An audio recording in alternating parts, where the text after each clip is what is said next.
ఈ కార్యక్రమంలో వారితో పాటు ఇవాళ ఇక్కడికి వచ్చినటువంటి మా ప్రియమిత్రులు బాల్యమిత్రులు ఒక రకంగా గౌరవనీయులు మంత్రివర్యులు పొన్నం ప్రభాకర్ గారు, వేదిక మీద ఉన్నటువంటి పెద్దలు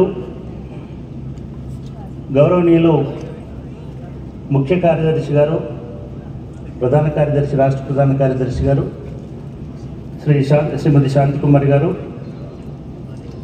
అదేవిధంగా వేదిక మీద ఉన్నటువంటి మా విద్యాశాఖ కార్యదర్శి గారు డాక్టర్ యోగిత రాణా గారు, అదేవిధంగా ఈ సభలో ఉన్నటువంటి ఈ విశ్వవిద్యాలయ ఫౌండర్స్లో ఒకరైనటువంటి విఎస్ ప్రసాద్ గారు, అప్పటి నుంచి ఇప్పటి వరకు మార్గదర్శిగా ఉంటున్నటువంటి ప్రొఫెసర్ హరగోపాల్ గారు, ఇతర మా మాజీ వైస్ ఛాన్సలర్లు, మాజీ ప్రొఫెసర్లు మా రామచంద్రం గారు, అదేవిధంగా గాంధేయవాది అంబేద్కర్ రెండు కలగలిసినటువంటి డాక్టర్ కర్ణాటి కె లింగయ్య గారు, వారు అంబేద్కర్ సంఘాల అధ్యక్షులుగా చైర్మన్గా ఉన్నారు.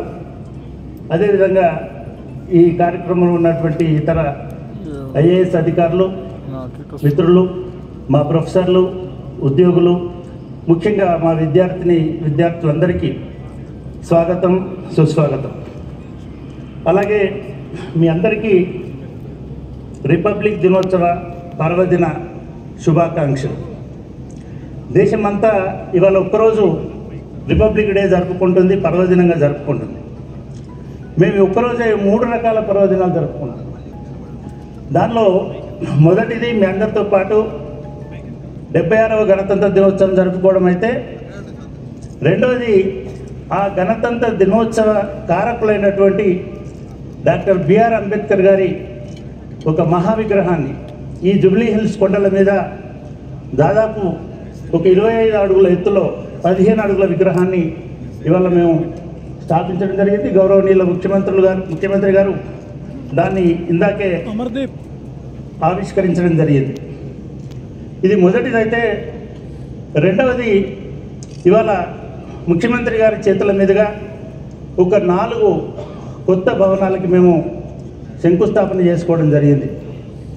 ఈ 4 కూడా ఒక కొత్త దిశకు ఈ యూనివర్సిటీని నడిపించేటువంటి భవనాలు. అందులో వారికి చాలా ఇష్టమైనటువంటి అంశం, చాలా ఇష్టమైనటువంటి భవనం స్కిల్ డెవలప్మెంట్ బిల్డింగ్. వారు చాలాసార్లు ప్రజలని ఆకట్టుకోవడానికి ఒక కథ చెప్తుంటారు. ఆ కథ ఏమిటంటే, మన యూనివర్సిటీలు పిల్లలకి అంబాసిడర్ కార్ డ్రైవింగ్ నేర్పుతున్నారు, కానీ వాళ్ళ మార్కెట్లో టెస్లాలు వచ్చినాయి. ఆ టెక్నాలజీ తెలియకపోవడం వల్ల స్కిల్ గ్యాప్ ఉంది కాబట్టి వీళ్ళు నిలదొక్కుకోలేకపోతున్నారని చెప్తున్నారు. సార్, ఇది మేము ఇవాళ మీరు 2వ భవనాన్ని కూడా మీరు శంకుస్థాపన చేసినారు. ఆ 2వ భవనం డిజిటల్ రిసోర్స్ సెంటర్. మొట్టమొదటిసారిగా దేశంలో ఈ విశ్వవిద్యాలయాన్ని ఒక డిజిటల్ విశ్వవిద్యాలయంగా మలచాలనేటువంటి సంకల్పంతో మేము పోయిన సంవత్సరం పంపినటువంటి ఒక నివేదిక ఆధారంగా యూజీసీ పిఎం ఉషా అనే ఫండ్స్లో భాగంగా మాకు ఒక 10 కోట్ల రూపాయలు దానికి సహాయం చేసింది. దాంతోపాటు స్కిల్ డెవలప్మెంట్ కోర్సులకు ఒక 20 లక్షల రూపాయలు శాంక్షన్ చేసింది. దానికి కావలసినటువంటి లెర్నింగ్ మేనేజ్మెంట్ సిస్టమ్ని, backbone of that system నిర్మించుకోవడానికి దాన్ని కూడా 2 కోట్ల రూపాయలు దాన్ని కూడా శాంక్షన్ చేసింది. మా ప్రణాళిక ప్రకారం సార్, మేము కరెక్ట్ డైరెక్షన్లోనే కనుక పోతే 3 సంవత్సరాలలో ప్రాథమికంగా యూనివర్సిటీని డిజిటల్ యూనివర్సిటీ ఫస్ట్ ఫేజ్లోకి తీసుకెళ్తామని నేను మీ అందరి ముందు హామీ ఇస్తున్నాను. 2వ దశలో 5 సంవత్సరాలలో దీన్ని పూర్తి స్థాయిలో పాఠ్య ప్రణాళికలతో సహా పూర్తి స్థాయిలో చేరాలని అనుకున్నాం సార్. చాలామందికి ఏమనిపిస్తుంది సార్ అంటే, ఇప్పుడే కాదు, నేను 30 సంవత్సరాలు ఇక్కడ పనిచేసిన 32 సంవత్సరాలు, అధికారులు కానీ ముఖ్యమంత్రులు కానీ మీ దృష్టికి ఇంకో విషయం తీసుకొస్తున్నాను సార్. 32 సంవత్సరాల తర్వాత ఈ యూనివర్సిటీలో అడుగుపెట్టిన మొట్టమొదటి ముఖ్యమంత్రి గారు డాక్టర్ గౌరవ రేవంత్ రెడ్డి గారు. 32 సంవత్సరాల క్రితం స్వర్గీయ పివి నరసింహరావు మన తెలంగాణ బిడ్డ, ఆయన స్వయంగా వచ్చి ఆయన స్వహస్తాలతో యూనివర్సిటీని ప్రారంభించినారు. ఆయన వెంట అప్పుడు కోట్ల విజయభాస్కర్ రెడ్డి గారు వచ్చినారు. ఆ తర్వాత ఇటువైపు ఎవ్వరు మా పేరు వల్లనో మా దూర విద్య అంటే దూరం ఉందనుకున్నారో కానీ ఏ ముఖ్యమంత్రి ఇక్కడికి రాలేదు సార్. మీరు వచ్చినందుకు మా మొత్తం సిబ్బంది తరఫున, మా విద్యార్థుల తరఫున, మా పాలక మండలి పెద్దల తరఫున మీకు నేను కృతజ్ఞతలు తెలియజేస్తా ఉన్నాను. మీరు ఇవాళ మీరు ఏదైతే ప్రిన్సిపల్ చెప్పినారో మేము స్లోగా అంబాసిడర్ నుంచి మేము ఆల్రెడీ మారుతికి వచ్చినాం సార్. మారుతి నుంచి మేము మెర్సిడెస్ బెంజ్ల దాకా పోము, ఎందుకంటే మా దగ్గర ఉన్న విద్యార్థులందరూ గంజి తాగే వాళ్ళు కాబట్టి మేము డైరెక్ట్గా టెస్లా దాకా ప్రయాణించడానికి మాకు ఒక అవకాశం ఉంది సార్. రెండవది, మీరు ఇవాళ ఇచ్చిన స్కిల్ డెవలప్మెంట్లో మేము ఇవాళ వేసిన 4 బిల్డింగులలో సార్ 20 కోట్లు మేము యూజీసీ నుంచి తెచ్చుకున్నాం సార్. ఒక మా రెగ్యులర్గా ఇక్కడ రాత్రి పగలు ఈ కొండలలో మీకు తెలుసు సార్, మీరు ఇక్కడే ఉంటారు. ఈ కొండలలో పనిచేస్తున్నటువంటి సిబ్బందికి ఇప్పటివరకు ఇల్లు లేవు సార్, గుడిసెలలో ఉంటున్నారు, పూరి గుడిసెలలో ఉంటున్నారు. మా మేడము మిగతా ఆ మేడం నిజానికి వారు మమ్మల్ని చాలా దేవసేన గారు బాగా ఎంకరేజ్ చేశారు. మా ఎగ్జిక్యూటివ్ కౌన్సిల్లో డిగ్నిటీ హోమ్స్ కట్టియాలనుకొని వాళ్ళకి డబుల్ బెడ్రూమ్ ఇళ్ళ స్థాయిలో చిన్న ఇల్లులు కట్టిస్తున్నాం సార్. ఒక 10 ఇళ్ళకి మేము మా యూనివర్సిటీ డబ్బుల్ని వాడి మా పిల్లల డబ్బుల్ని వాడి వాళ్ళకి ఇల్లు కట్టిస్తున్నాం సార్. సార్ అదొక 3వ అంశం. అయితే 4వది సార్, మా దగ్గర చాలామంది ఏమనుకుంటారంటే ఓపెన్ యూనివర్సిటీ చదువు మానేసిన వాళ్ళ కోసము ఇట్లాంటి వాళ్ళ కోసం అనుకుంటారు. కానీ నిజానికి సార్ ఇవాళ మీ రెగ్యులర్ యూనివర్సిటీలు ఎట్లాగైతే సర్వ్ చేస్తున్నాయో వయసు రీత్యా కానీ మిగతా వాటి రీత్యా కానీ క్వాలిఫికేషన్ రీత్యా కానీ వివిధ రకాల కోర్సుల రీత్యా కానీ మేము డిప్లొమా 3 నెలల సర్టిఫికేట్ నుంచి సార్ పిహెచ్డి వరకు ఇక్కడ మేము డిగ్రీలు ఇస్తున్నాం సార్. మీ మంత్రివర్గ అనుచరులు, మన హైకోర్టు న్యాయవాదులు, ఎదురుగా ఉన్నటువంటి వైస్ ఛాన్సలర్ గారు వీళ్ళందరూ మా యూనివర్సిటీలో చదువుకొని మీ ఎమ్మెల్యేలు ఒక 60 మంది ఎమ్మెల్యేలు కూడా మా యూనివర్సిటీ గ్రాడ్యుయేట్స్ సార్.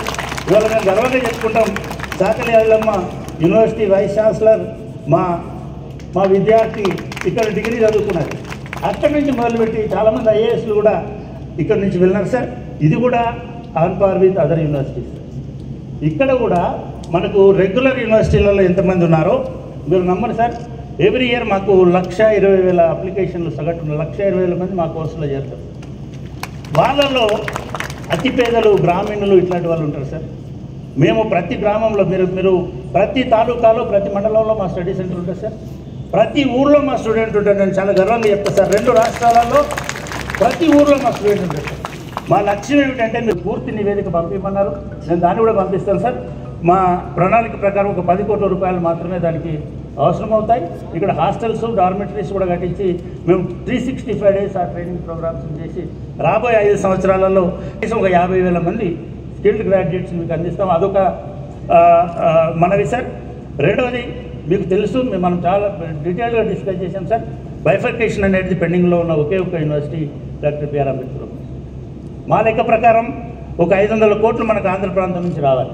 మన అసెట్స్ ఉన్నాయి, మనం అసెట్స్ గురించి జోలికి పోము, కానీ మన సిబ్బంది అక్కడ జీతాలు ఇవన్నీ మాకు భారం అవుతుంది. కాబట్టి దాన్ని కూడా మీరు గతంలో చెప్పారు, మేము ఆ ప్రతిపాదన కూడా పంపాం. సిఎస్ గారికి ఉత్తరం కూడా మేము రాశాం. దాన్ని త్వరగా పరిష్కరిస్తే మనకి, ఎందుకంటే జ్యూరిడిక్షన్ సమస్య ఉంటుంది సార్. 10 సంవత్సరాలే మనకు వాళ్ళు పర్మిషన్ ఇచ్చినారు, మనం ఆపాము. అక్కడికి మీ గుడ్ ఆఫీసర్స్ ఉపయోగించి అక్కడ కూడా ఓపెన్ యూనివర్సిటీ అంబేద్కర్ పేరు మీదనే వస్తే 2 స్టేట్లు 2 అంబేద్కర్లు ఉంటాయి కాబట్టి సో దాన్ని కూడా మీరు పరిశీలించవలసిందిగా నేను కోరుతా ఉన్నాను. ఇక 3వది సార్, నేనే మా బాలకృష్ణారెడ్డి గారు ఆ బాధ్యత నా మీద పెట్టారు. నియామకాలకు సంబంధించినటువంటి అంశం ఎట్లాగో సిఎస్ గారు మిగతా వాళ్ళు ఆల్రెడీ వర్క్ చేస్తున్నారు. నేను ఒకటే మీ అందరికీ చెప్పదలుచుకున్నాను, మొదటి యూనివర్సిటీ మన దగ్గరికి రావడం కాదు. ఆయన ఎందుకు చూస్ చేసుకున్నాడో నాకు తెలియదు. ఆయన పాలమూరు యూనివర్సిటీ పోవచ్చు, లేదా ఇంకా పేరు రావాలన్నప్పుడు ఉస్మాన్ యూనివర్సిటీ పోవచ్చు. కానీ ఆయనకు ఉన్నటువంటి సామాజిక స్పృహ, యూనివర్సిటీ పట్ల ఉన్నటువంటి ప్రేమ, లేదా మన మీద ఉన్నటువంటి ప్రేమ వల్ల ఇక్కడికి వచ్చినాడని నేను అనుకుంటున్నాను. దానికి నేను వారికి ధన్యవాదాలు తెలియజేస్తా ఉన్నాను. అదేవిధంగా సార్, వారు వచ్చిన తర్వాత నేను దాదాపు 4-5 చీఫ్ మినిస్టర్లతో దగ్గరగా చూశాను. ఒక చీఫ్ మినిస్టరు వైస్ ఛాన్సలర్లను హోంవర్క్ ఇచ్చి మరీ పని చేయించినటువంటి చీఫ్ మినిస్టర్ నేను చూడలేదు. ఈ 50 రోజుల్లో మేము దాదాపు 40 రోజులు ఏ ప్రణాళిక చేయాలి, మా వైస్ ఛాన్సలర్ కూడా ఉన్నారు ఇక్కడ. మీరు మీటింగ్ పెడుతున్నారంటే మేమంతా దీనిలో రెడీ చేసుకొని కనీసం అటువంటి అటెన్షన్ వల్ల ఈ ఉన్నత విద్యలో తీసుకొచ్చినందుకు నేను మళ్ళీ అడగక్కర్లేదు. మాకు యూజీసీ కొన్ని నిబంధనలు పెడుతుంది సార్. మేము ఇక్కడ ఒక కోర్సు స్టార్ట్ చేసి నడిపేయాలంటే ఒక ప్రొఫెసర్ ఉండాలి, ఒక లెక్చరర్ ఉండాలి, అసిస్టెంట్ ప్రొఫెసరు, ఒక అసోసియేట్ ప్రొఫెసర్ ఇద్దరు లెక్చరర్లు ఉండాలి, ఒక రీడర్ ఉండాలి, ఒక ప్రొఫెసర్ ఉండాలి. ఇవాళ మొత్తం ఇన్ని లక్షల మందిని 26 లక్షల మంది సార్ మా టోటల్ అడ్మిషన్స్ ఇప్పటి వరకు 6 లక్షల మంది గ్రాడ్యుయేట్స్ అయినారు. ఐజాన్ కూడా 7 లక్షల మంది మా రోల్స్లో ఉన్నారు.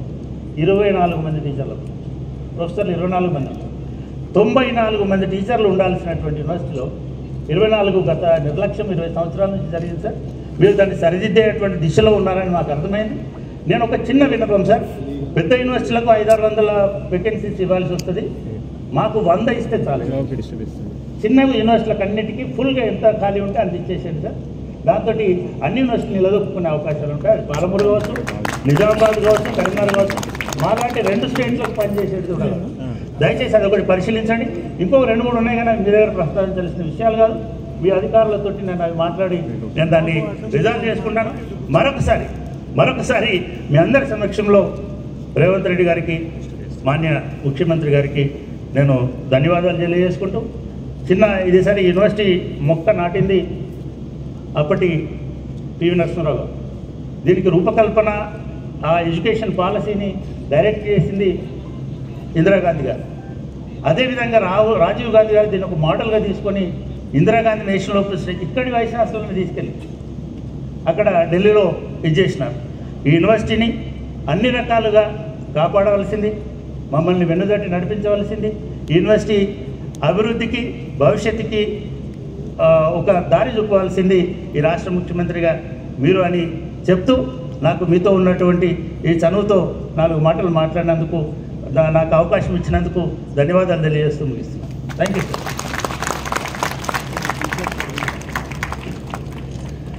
గౌరవనీయులు